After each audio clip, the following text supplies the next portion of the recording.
yada yada, huda huda huda, hada hada hada.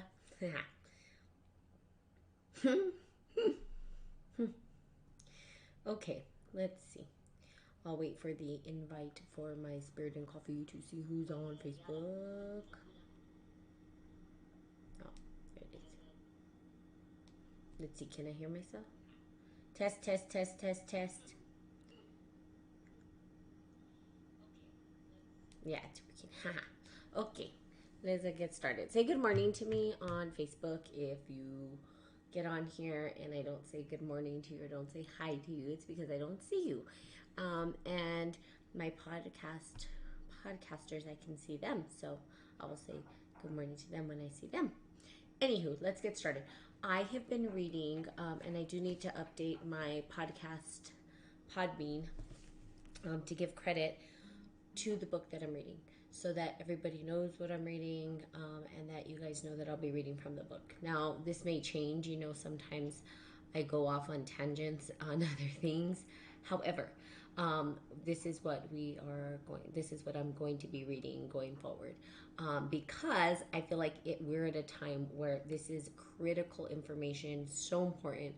I feel like it's going to help you guys get through some very difficult things that may be happening in your life. As we know, it's just a crazy time. Things are crazy. And so let's just help each other out. Okay, so it's called Healing Through Dark Emotions, the wisdom of grief, fear, and despair. And it's by Miriam Greenspan. Okay. And we started with the introduction yesterday. And I started off with a quote that was here. It says, "One does not become enlightened by imagining figures of light, but by making the darkness conscious." And that is the truth. That is the shedding of the light into the dark to illuminate. It is when we allow the subconscious to rise just above into the conscious mind, to give ourselves enough awareness to look at it and to say, okay, it exists. Now, how do I transmute this energy? How do I transform this energy? How do I shift the energy that's surfacing from those dark places of our mind? Okay, so heal us. Okay, so I'm going to start with the opening paragraph. Heal us, O Lord, that we may be healed. Praise Trevine, the milkman in The Fiddler of the Roof. In other words, he adds, with his knack for humor in the face of misery, God sends us the cure. The sickness we've got already. God sends us the cure. We've already got the sickness, okay? The sickness being the ego mind, or the idea that we're separated, or the idea that we are not interconnected in some way. So that is the sickness. But God sends us the cure.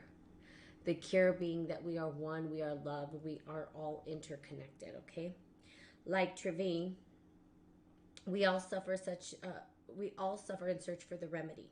We turn to God and men, doctors, priests, gurus, talk shows, hosts, searching for relief, recovery, redemption, oblivion, anything that will put an end to our emotional pain. We pay psychotherapists to cure it. We take Prozac to mute it, seek counsel from religious to extort us to rise above it, read inspirational books to overcome it, join recovery programs and self-help groups to cope with it, spend millions of dollars to escape it, use alcohol, drugs, food, work, possessions, sex, entertainment, and all of the techno toys we can get to distract ourselves from it. Okay, that is powerful. Okay, I want to read that again. Okay, we pay. Okay, so let's see. We suffer and we search for the remedy. We suffer and search for it. So we're in the suffering of this illusion that we're separated, right? Good morning, Athena. And then we're looking for the remedy. How do I remedy myself? How do I become whole? And we pay, right? We search from searching for relief, recovery, redemption, oblivion, anything that will put an end to our emotional pain. We paid psychotherapists to cure it. Take Prozac to mute it. Seek counsel from religious that exhort us to rise above it. Read inspirational books to overcome it. Join recovery programs and self-help groups to cope with it. Spend millions of dollars to escape it. Use alcohol, drugs, food, possessions, sex, entertainment, and all the techno toys we can get to distract ourselves from it. In other words, we are looking to distract ourselves from our emotional pain. We literally will do anything not to have to suffer the pain and anguish that we go through, the suffering of the mind. And we will, again, we will pay over and over and over again. Even in coaching. And now here's the difference, and here's why I love life coaching. And here's why I am constantly telling people, if you need support, please come and see me as a coach. With coaching, I don't want people to be dependent on me. In fact, that's not even the point of coaching. The point of coaching is to get people to recognize that they have the power within them and teach them how to find the answers within themselves. Teach them how to heal or overcome those deep, dark things within us that we don't know how to overcome. Eventually, you won't even need a coach. That's typically what should happen. You shouldn't need a life coach. If you continue to go to your therapist and it's been 20 years and you're at the same therapist, well, I'm going to tell you something. You're just paying money for what? To talk about the same patterns and stories?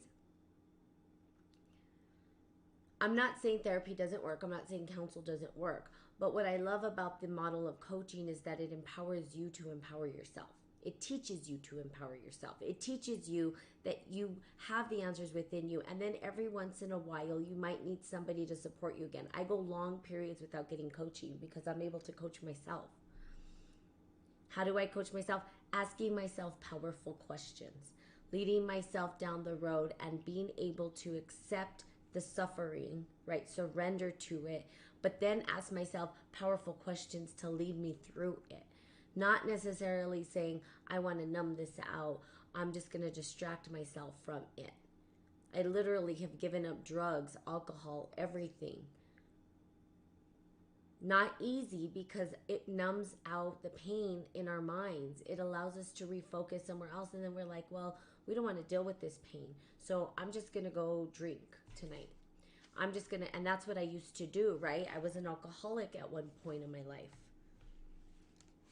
And I did it to what? To avoid the fact that I wasn't living my true potential. That's what I knew. And I was causing myself more misery and suffering because I wasn't following my spiritual path. And I knew that. For you, it may be something different. The suffering may be coming from you not following your greatest potential, your greatest dreams.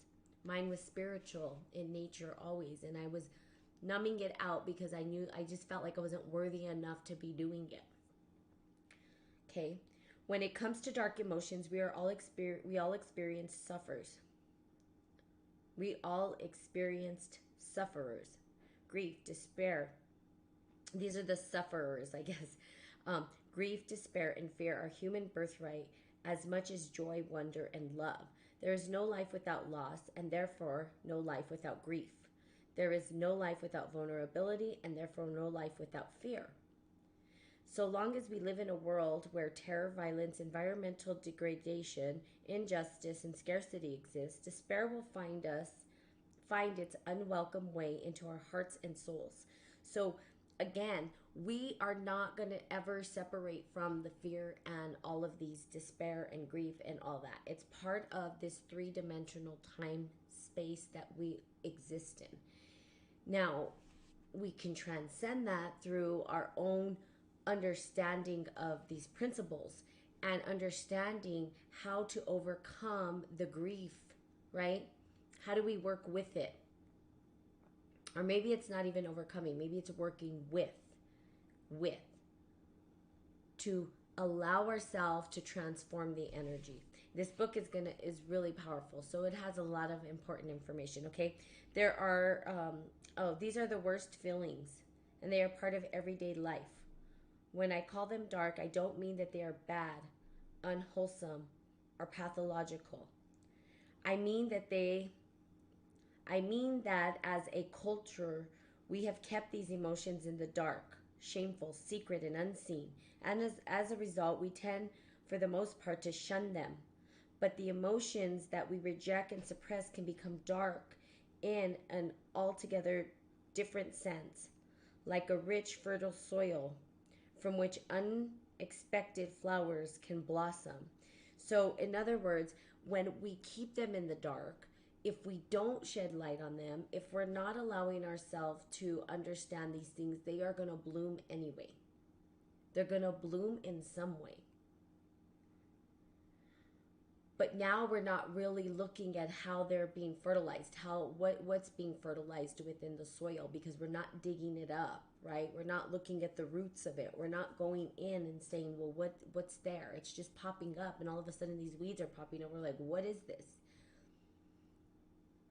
Well, it's been there all along. It's just was held within the subconscious mind, right? And I've talked about this tree diagram that I've created, where the subconscious mind, right, could be the sort of the root system, and then what blossoms above is what we see in our everyday life, sort of what we see in our surroundings around us, our relationships, our interactions with the world itself. How do we interact with life? Think about that. How do you interact with life? How do you go out into the world and interact with a tree or the birds or other human beings? How do you interact with life in general? Because there's something there in the subconscious mind that's being seeded, and if it's grief and despair and we're acting and we're trying to cover it up as though it doesn't exist, then these roots, right, that are starting to grow in it will pop up eventually. And though we try to keep the cement over, so we could say that we're trying to keep a cement over our subconscious mind of grief and pain and despair, and we'll try to put this big wall. But think about flowers, think about weeds. They literally will come through. They're strong enough to come through the cement. They break through cement. How is that possible? You see that happening in nature, and you're like, whoa, look at that weed. Because it has to come out. It has to come out somehow, some way. So trying to put a brick wall to hide those emotional states doesn't work. We think it works. And then when we're in a tizzy over this stuff, we're like, what happened? Well, I was trying to be, act like my life was perfect. Your life isn't perfect. Nobody's life is perfect. So I'm going to tell you a little secret. Okay. I have been watching The Bachelorette. I never watched this show, right? I used to watch it ages ago, and then I was like, okay, I'm over it. Right? It's the same story, we know. And for me, I don't really watch TV, but it just so happened that my mother was home and it started. And you know what happens, right? This is the natural human condition. You see one episode and you're like, darn it, now I gotta watch the rest. Gotta know what happens. I gotta know what happens. I mean, we know what happens. It's the same storyline pretty much, but it's different people, different characters. So you gotta kind of, and then, you get to say, well, I think of this person, that person. Okay, so there's my dirty little secret. And what I started to notice about this, and I like the lady who's playing the Bachelor. I like her because she is really good at allowing people to talk about their emotional states of being. And she's with these men, right? These men are, if you saw them in life, you'd be like, nah, they're not gonna cry. They're not gonna, and no, they're being vulnerable. They're opening up. And why? Because she's like, I'm not gonna be with someone who can't talk about their life and be real and talk about their emotional states of being. We are seeing a transformation of the healing of emotional states. And really, it's women who are supporting the men with this emotional healing. Why? Because men have been made wrong to be vulnerable for their whole life. We've talked about this before.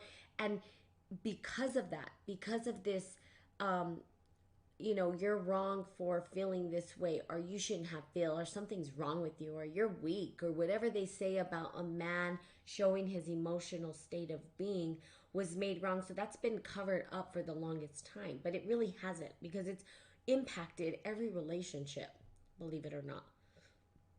Emotion has the power to impact the relationships that we have, the interconnections that we have with everybody.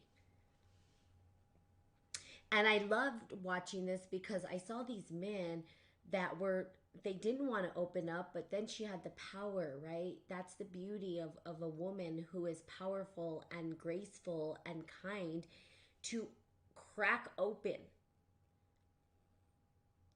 right? Their heart, open up their hearts so that they can share what they've been through, so that they can heal. Now, they're going to heal. This is going to be, even if these men don't end up with her, whatever it is, when they go away, there was a healing that happened for them that it's never going to go away. It's going to be with them forever. And these men have to be willing, right, to be able to do it. But I did notice one of the guys said, I'm sorry for being vulnerable and looking weak. He associated vulnerability with weakness, and that is the problem right there. Okay? Good morning, Crystal. That is the issue right there. When you're talking about vulnerability in men and you say that that it's weak, it's not a weakness. It takes courage to talk about those things inside of us. Not weakness, courage. If it was weakness, right, then everybody would be doing it. Everybody would fold and break because they would be weak. And then, no, it takes courage to open up. And that's why people hold it in, right? They're holding this in because they're afraid. It takes immense courage to open up and talk about these things that are inside of us. The Western world is crazy. I mean, it's funny because I was even watching this talk in my class, and we'll stop here for the reading, but I was watching a video, and it's a professor at Yale, and he is the director of emotional intelligence, right? The emotional intelligence. So this professor who's done research in emotional intelligence is talking to a group of individuals at Google. He does worldwide presentations on emotional intelligence. And literally, he was sitting in a room full of physicians talking about emotional intelligence, and they were just like totally shut off to it, right? And he says, they were like, what does this have to do with my work? We just tell people what to do. Now I got to have feelings for them. This type of thinking is a Western type of thinking. It's Western thought. And this Western thought has really plagued us. And the reason why is because now people walk around as though they have no emotional states. You can't do that. It's not true. You're only living half a truth, right? If you say, well, I'm totally logical and rational, that's only half of it. And you can't be whole. How can you find yourself back to holism if you're only trying to live on one side of the spectrum? There's two, and those two synergize to wholeness. But people are wanting to separate it and say it's different. Well, we don't want to talk about feelings. We don't want to talk about our emotions. Are you kidding me? It's everything. It impacts every part of our life, believe it or not. But there's this mindset that's like so wrong. And it still plagues us today. Why? I mean, I've been vulnerable. I've been doing this podcast for, 3 years, however long I've been doing it. Literally, it's all about emotions, right? The emotions. It's all about being vulnerable and open, not being afraid to completely communicate. Even my story. To be open and say, hey, it's okay. I hear you. I feel you. I see you. I'm with you. We're not separate. My suffering is your suffering. We're in this together, not apart.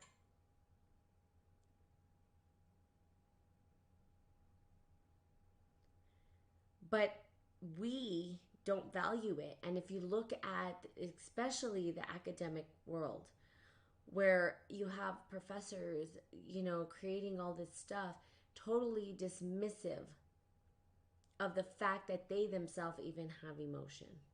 Like, we're not going to talk about it because it's not relevant. Oh, so you don't have emotion. How is your life, by the way? I love asking people that.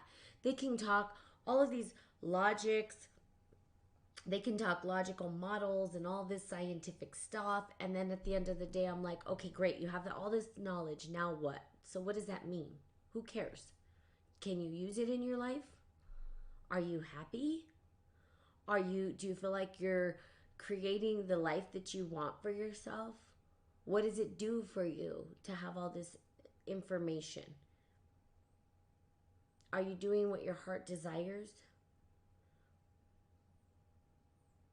How do you feel? Where's your energy? Is your health good? And I can tell you that when you start digging deeper, it cracks somebody open. They start to cry and they start to tell you the truth of their life, where it's like, yeah, no, I'm not that happy. I'm not that great. I wanted to do this. And then you start to hear about their dreams and aspirations and their hopes and the things that they may have failed at and all of these things. And they open up and now you're like, oh, there you are. Beautiful.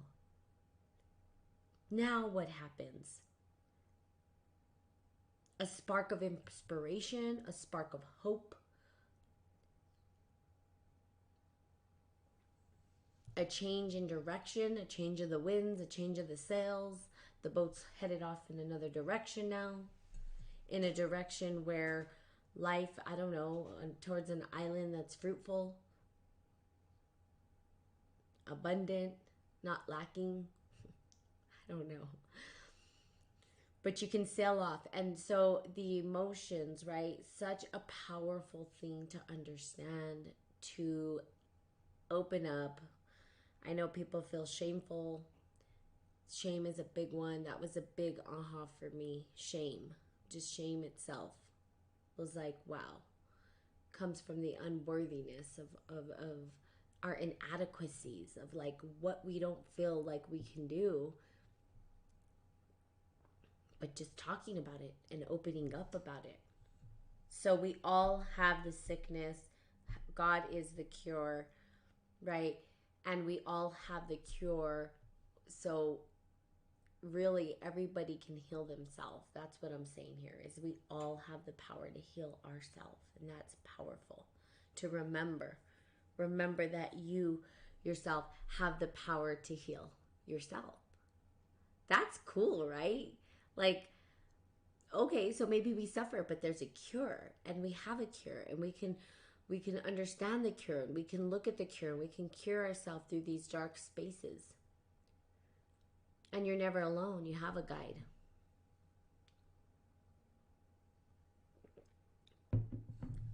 So amazing, okay? And the men, I wish that all the men would show up on this. Somebody would show up. I have all of 0 followers. Natalie's talking to herself this morning, which is fine. Okay. In the throes of grief, fear, despair, we generally believe that giving feelings like these too much space in our psyche is a sign of emotional weakness or breakdown. We turn away, not toward them. The enlightened Buddha saw that such aversion of suffering only worsens it. Still, for those of us who are not enlightened, when things go wrong, we want out. When we are besieged by afflictive emotions, we try to find our way around them. The last thing we want to do is go through them, even if doing so would lead us to unimaginable gifts on the other side. So even if we know that on the other side of this dark space is some beautiful gems and gifts, and we'll still do everything to avoid them. Everything. dismiss it, avoid it, numb it out, run away, not want to face it. And another thing that the professor said that I really liked is that we don't have the language for it. That's typically why we have a hard time expressing our emotional states of being. So having language around it. Now, when I coach people, I do body work because I have them label that. The clearer that you become in your emotional states of being, the clearer that you can, the more that you can identify what it is that you're feeling, the easier it is for you to communicate and articulate. This is the power of manifestation. This is part of why I can't get on board with all of these mainstream um, easy fixes to manifest what you want in your life. It's not easy. It takes a lot of digging. It takes a lot of understanding, a lot of clarity. What do you even want? How do you even know that's what you want? There's tons of questions around finding out and getting focused and clear, and emotional states of being around specific domains of our life. If I talked about the domain of family, right? If I said, let's look at family, okay? Good morning, Chris. And we said, okay, well, we're going to look at family. So let's say we looked at family, we started to dig a little deeper. Well, I just, I'm trying to buy a house for my mom. I want to do these things, right? And so just as just an example. Okay, but why? What's the reason behind it? And then you go into these stories, and the stories are what have led you to this thought process of why you want to do this. And there's a feeling behind it. Well, maybe when you were young, you didn't have a place to live and you were homeless and you were out on the streets and you didn't feel safe. You felt like you weren't, and there was fear, right? Now we're getting somewhere. Because when you can identify the feeling behind it, when you can identify and with clarity the emotional state of being, the way the body is feeling in this particular scenario, and you can put words to that and describe it and put descriptive words behind it, then we have the opportunity to shift it. If we don't have clarity in our words, how are we going to communicate what we want? We cannot do it. It's just not possible. That's why the universe won't show up and say, oh, here. It will say, God knows my heart. Yes, that's beautiful. God knows your heart. You're absolutely correct. But also, there's this thing that if you say, I want a house, does God just drop a house in front of you? No, that's not how it works.